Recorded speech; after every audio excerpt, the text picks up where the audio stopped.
Halo, selamat malam. Selamat berjumpa kembali dengan Putri Dung Palembang. Kali ini kita akan bahas tentang Malioboro, Jogja. Tahu kan?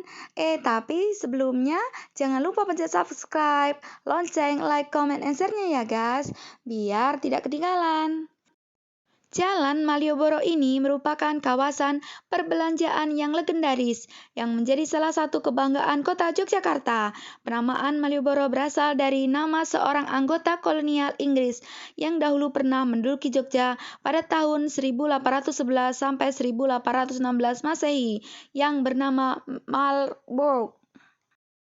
Kolonial Hindia Belanda membangun Malioboro di pusat kota Jakarta pada abad ke-19 sebagai pusat aktivitas pemerintahan dan perekonomian.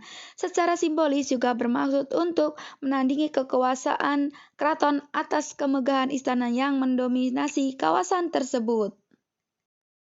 Jalan Malioboro adalah nama salah satu kawasan jalan dari 3 jalan di kota Yogyakarta yang membentang dari Tugu Yogyakarta hingga ke perempatan kantor pos Yogyakarta. Secara keseluruhan terdiri dari Jalan Marga Utomo, Jalan Malioboro, dan Jalan Margomulyo.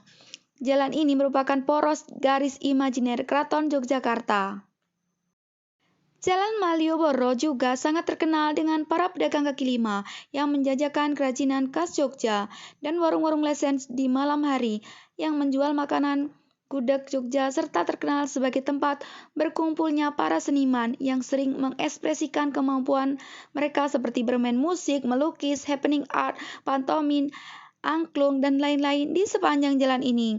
Saat ini, Jalan Malioboro tampak lebih lebar karena tempat parkir yang ada di pinggir jalan sudah dipindahkan ke kawasan parkir Abu Bakar Ali karena kedepannya Malioboro akan menjadi semi pedestrian. Dan ini adalah ada video foto saya. Setelah itu ada angklung, ada satu lagu saya rekam. Selamat melihat, selamat menyaksikan. Dari saya Putri Dung Palembang. Oke.